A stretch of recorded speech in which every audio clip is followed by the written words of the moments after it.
À quoi mesure-t-on une vie réussie? Une belle maison, une brillante carrière, une vie sans écueil? Jean-Claude, notre coloc, avait fait 20 ans de prison et 8 ans de rue avant de venir habiter avec nous. Sa vie, aux yeux du monde, peut ressembler à un échec.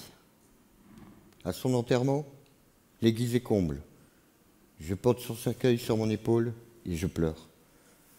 En sortant sur le parvis, on entend une dame s'écrier. Ce devait être un grand homme. Oui, Jean-Claude était un grand homme. Après des années de galère, il vient vivre en colocation avec nous à Lazare, entre jeunes actifs et personnes qui ont connu la rue. Un jour, on apprend qu'il a un cancer des poumons. Il ne lui reste que quelques mois à vivre. Il a tellement d'amis qu'il faut réguler les visites à l'hôpital. Il est mort, totalement en paix, entouré de 5 colocs qui lui tenaient la main. Jean-Claude a mis du temps, mais il a finalement trouvé sa place. Je voudrais vous parler de Sergio aussi, notre coloc mexicain. À 40 ans, il avait tout. Une belle carrière d'ingénieur, une belle maison et une famille. Un jour, sa fille unique est assassinée par 2 hommes. Il se venge et il les tue. Il écope alors de 56 ans de prison. Il perd tout, jusqu'à son prénom. Ses codétenus l'appellent le mégot. En prison, il noue une amitié qui le bouleverse et il décide de se relever. Sa peine est réduite à 26 ans de prison. En sortant, il intègre notre colocation du Mexique et il a cette phrase magnifique. Je suis l'homme le plus riche du monde parce que j'ai retrouvé une famille. Nous, qui sommes devant vous ce soir, nous sommes posés la question du sens de la vie. Nous avons été saisis par la peur de passer à côté. Voici Fred, 54 ans, 3 ans de galère à la rue, fan de Johnny. La première chose dont il vous parlera le matin, c'est la météo. Voici Eleanor, 29 ans, 3 ans dans une grande entreprise, fan de rugby et une idée de projet par jour à réaliser en urgence. A priori, rien ne semble nous lier. Pourtant, sans se connaître, avec Fred, avec Aliénor, on a eu la même envie de changer de vie au même moment. Moi, dans un boulot où je ne trouvais plus de sens, lui, à la rue. On est passé à peu près par les mêmes symptômes. Une perte d'énergie, une déconnexion avec nos désirs. On avait perdu l'envie d'avoir envie. Nos vies ressemblaient à un tunnel. Alors, on a posé le même diagnostic. Il n'y a pas de sens à continuer à vivre comme ça. On a fait un virage à 90 degrés, on a fait le choix de la vie qui nous a conduits à nous rencontrer. On a lâché le contrôle et on a découvert que la vie pouvait être bien plus surprenante que ce qu'on voulait nous faire croire. Un beau jour de septembre, nous sommes devenus colocs. Depuis, on entretient une amitié improbable au sein d'une colocation entre jeunes actifs et sans-abri. Chez nous, pas de distanciation sociale, pas d'histoire de milieu. On vit entre générations. Nous allons vous raconter comment nos recherches de sens personnel nous ont conduits à nous rencontrer. Alors attention, c'est un peu How I Met Your Mother version comment j'ai rencontré mon coloc. Moi au début, je voulais Colombo, mais elle ne connaissait pas. Je suis sortie d'une bonne école de commerce. On m'avait destinée à travailler dans un grand groupe, à monter ma boîte ou à travailler dans un cabinet de conseil. Alors comme j'aime pas contrarier les gens, en sortant d'école, j'ai commencé à travailler dans un grand groupe. J'y faisais de l'intrapreneuriat. De l'avis de beaucoup, j'avais le boulot idéal. Pourtant, depuis que j'avais commencé, je me posais des questions sur ce que je faisais, sur le sens que ça avait. Je me disais souvent, en fait, mon travail, c'est 80% de ma vie éveillée. Si je dois mourir l'année prochaine, est-ce que je pourrais dire que j'ai donné tout ce que je pouvais pour contribuer à rendre le monde meilleur? J'avais un sentiment d'urgence face aux grands défis de notre monde, mais rien de ce que je ne faisais dans ma journée de travail ne contribuait à répondre à ces enjeux. Alors j'ai vécu avec ce sentiment d'urgence quasiment tous les jours pendant ces 3 années. Et comme pour retrouver une sorte de contact avec la réalité, je faisais des week-ends avec des personnes handicapées, je faisais des maraudes. Mais c'est pas lors d'une maraude que j'ai rencontré Fred. Pourtant, ça aurait pu. Effectivement, à ce moment-là, j'étais à la rue depuis 3 ans. J'avais perdu mon appartement suite à un problème administratif et j'avais même trouvé une petite barque en plastique dans laquelle je me cachais toutes les nuits. Je n'avais plus de contact avec ma famille depuis plus de 10 ans, suite à une dispute avec ma sœur. En fait, j'étais dans un tunnel, sans perspective et sans envie. Pour preuve, quand le dernier album de Johnny est sorti, je ne suis même pas allé l'écouter à la FNAC. D'habitude, je vais au rayon musique, je monopolise les écouteurs, et le mec derrière moi, il est obligé d'attendre des heures, que je l'ai écouté au moins 3 fois en boucle. Mais là, non, j'avais vraiment plus d'envie, plus rien, et surtout, j'en avais marre d'être ignoré et mis de côté. C'est alors que Loïc a croisé ma route. Loïc, c'est le directeur de Lazare, les colocations entre jeunes actifs et sans-abri. Il m'a demandé si je voulais être bénévole à ses côtés dans un programme pour loger des SDF pendant l'hiver. En gros, il me demandait d'aller recruter des gars dans la rue, de les mettre au chaud pendant l'hiver, sans savoir que moi-même, à ce moment-là, j'en aurais eu besoin. J'étais dans un tunnel, sans envie, mais à cette invitation-là, j'ai eu envie d'y répondre. En fait, le moment où la vie de Fred a basculé, c'est le moment où quelqu'un lui a demandé de l'aide. Quelqu'un, pour la première fois depuis très longtemps, lui a dit « j'ai besoin de toi ». Moi, le jour où ma vie a commencé à avancer, c'est le jour où j'avais réalisé que j'avais besoin de me faire aider. J'étais à une conférence, il y avait une coach de vie, elle a dit quelque chose que je n'ai jamais oublié. Elle a dit « vous faites des plans à 2 ans, à 5 ans pour vos entreprises, mais vous n'avez aucun plan pour votre vie personnelle. Est-ce que vous connaissez seulement votre mission de vie ?» Alors là, j'ai pris une claque, j'ai réalisé que j'avançais dans le vague depuis 3 ans, que je cherchais du sens dans mon boulot, sans savoir ce que le mot « sens » recouvrait vraiment pour moi. Pour la première fois de ma vie, j'ai réalisé que je pouvais me faire aider et qu'il y avait même des gens dont c'était le métier de m'aider. Donc j'ai fait un bilan de compétences. J'ai pu découvrir mes talents. On a tous des choses qu'on fait mieux que les autres, sans voir le temps passer, sans y penser, et qui nous donnent de l'énergie. J'ai pu mettre le doigt sur mes peurs aussi.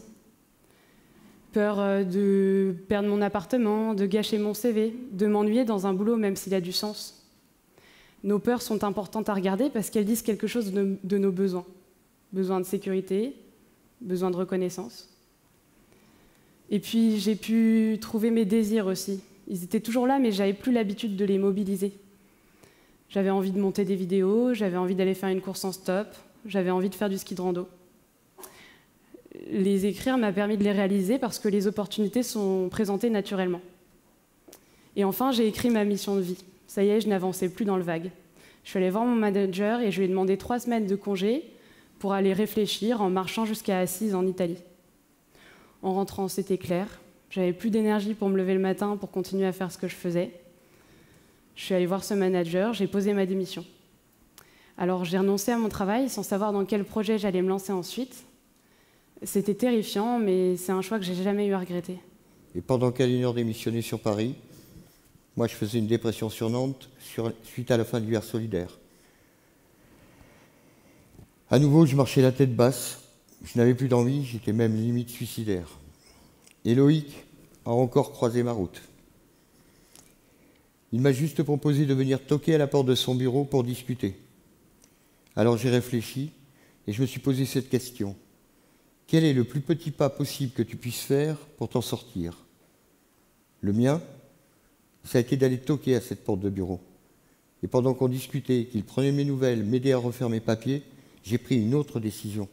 Je l'ai regardé et je lui ai dit « Je vais faire ma demande officielle auprès de la responsable de maison ». Ce à quoi il m'a répondu « Ah, tu sais bien qu'elle est mariée ?» Alors avec un grand sourire, je lui ai répondu « Mais c'est pas pour l'épouser, c'est pour faire une demande en coloc à la maison de Nantes ». En fait, quand je suis sorti, j'ai repensé à ce petit pas que j'avais fait en venant toquer à la porte de ce bureau. Il m'en avait fait faire un beaucoup plus grand qui allait définitivement me sortir de la rue et changer ma vie. Devenir coloc à la maison Lazare de Nantes. Mon petit pas à moi, ça a aussi été d'aller toquer au bureau de Loïc. Mais c'est pas dans ce bureau que j'ai rencontré Fred. Quelques jours après avoir annoncé ma démission à mon manager, je suis tombée sur une offre pour devenir responsable communication pour l'association Lazare. Alors j'ai eu comme un déclic, mais les peurs sont arrivées en nombre. C'est à Nantes, donc je vais perdre mon appartement à Paris, ça va être mal payé et je vais gâcher mon CV. Quand il y a un élan de vie quelque part, il y a souvent une peur qui vient le confronter. Alors j'avais le choix, je pouvais rester bloquée dans mes peurs et ne jamais savoir si elles étaient fondées, ou prendre le premier train pour Nantes et aller passer l'entretien. C'est ce choix que j'ai fait. Alors moi, je pensais que je n'avais pas d'ambition parce que je n'avais pas envie de faire carrière dans un grand groupe. Mais en y regardant de près, l'ambition de Lazare est colossale. On doit faire sortir les gens de la rue, rien que ça. Les faire vivre en colocation avec des personnes auxquelles tout les oppose, rien que ça. Le projet qui existe déjà en France et à l'étranger doit doubler de taille d'ici 3 ans, rien que ça.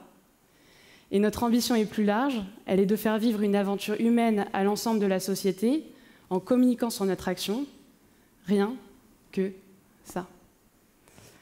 Alors le projet est très ambitieux, c'est passionnant, j'ai accepté l'offre. Ce que je n'avais pas prévu en revanche, c'est que cet entretien allait me donner envie de faire une deuxième demande. Et moi aussi, j'ai demandé une place en colocation dans la maison de Nantes. Alors j'ai fait le grand saut.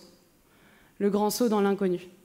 J'ai quitté ma ville, mon appartement, pour aller vivre avec 45 personnes que je n'avais jamais vues, si ce n'est Freddy, 53 ans, DJ à ses heures gagnées, qui fume sur le banc en discutant avec les voisins le reste du temps, et Jean-Claude, qui aidait les passants depuis le même banc lorsqu'ils avaient le malheur de marcher sur son bout de trottoir. C'est comme ça qu'Aliénor et moi, nous sommes devenus colocs. On a appris à vivre pour le meilleur. Dans la maison de Nantes, il y a des colocs d'hommes, de femmes, des studios et même une famille responsable. Chez nous, c'est comme chez vous. Rien d'exceptionnel. C'est la vie du quotidien. On noue des amitiés fortes et on a une joie profonde à vivre ensemble.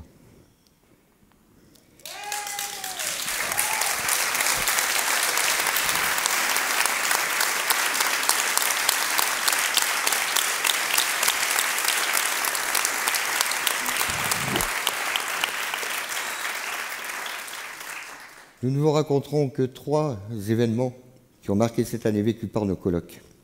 Le premier, c'est la fin de vie de Jean-Claude. Jean-Claude n'a jamais été aimé, il a été abandonné au berceau. Pourtant, à Lazare, il est devenu un catalyseur d'amour incroyable. En fait, il nous a appris que ce n'est pas parce que tu n'as jamais reçu d'amour que tu es condamné à ne pas le connaître. Réussir sa vie, c'est mettre de l'amour dans de petites choses. Fêter les anniversaires de rencontres, prendre des nouvelles, faire un détour pour dire bonjour. Jean-Claude, lui, il faisait ça naturellement, malgré son fort caractère. Le deuxième événement, on l'a tous vécu, c'est le confinement. Quand il a été annoncé, je me suis posé cette question. Est-ce que les jeunes actifs vont partir se confiner dans leur famille ou rester dans notre maison? Mais on est tous restés, parce que Lazare, c'est chez nous. On a décidé de faire de l'ordinaire quelque chose d'extraordinaire. On a célébré les anniversaires comme jamais. On a fait des vidéos de rap. On a fait des blind tests aux fenêtres avec les voisins. On a même fait un Zoom avec le pape François. En fait, réussir sa vie, c'est décider de faire de l'ordinaire quelque chose d'extraordinaire. Décider de célébrer la routine et le quotidien. Le troisième événement, il est plus personnel. Après 14 ans d'absence, je suis retourné voir ma famille.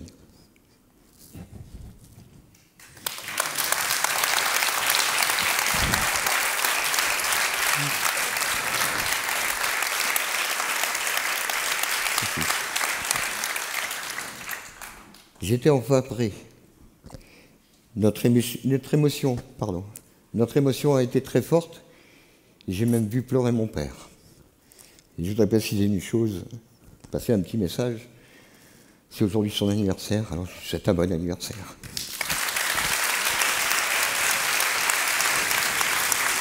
Ça va ?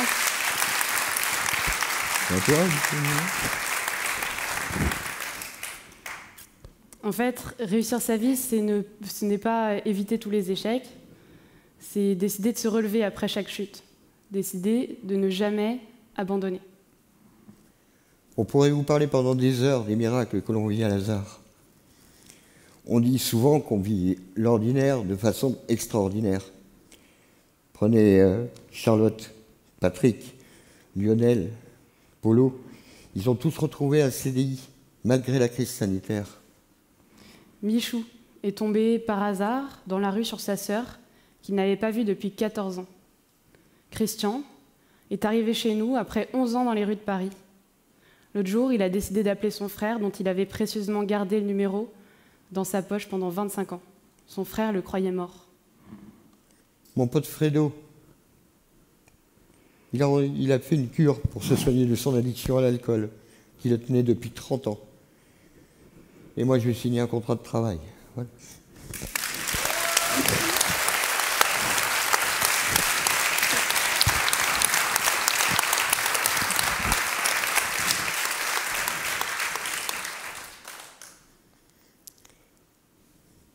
Il n'est jamais trop tard. C'est vrai. Excusez-moi.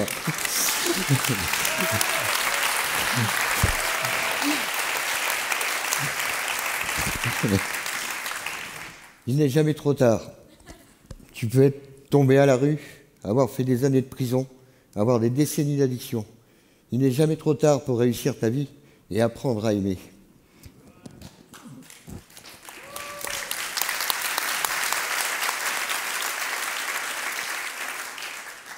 Parce que c'est de ça dont il s'agit. J'ai l'intime conviction que le bilan de nos existences se fera sur une question. Comment as-tu aimé ? J'ai fait les choix de vie qui me permettraient le mieux d'apprendre à le faire, et la vie m'a mise à bonne école, celle de mes colocs de la rue.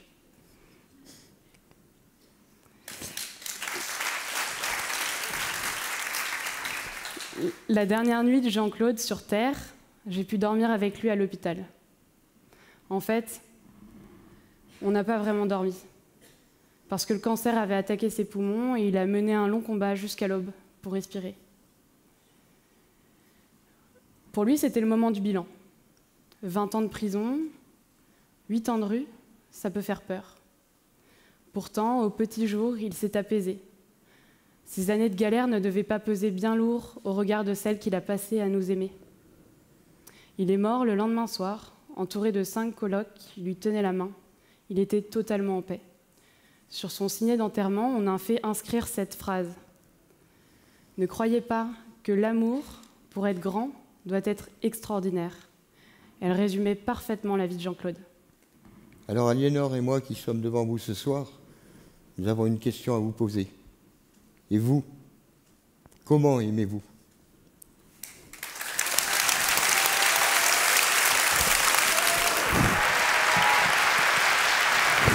Merci.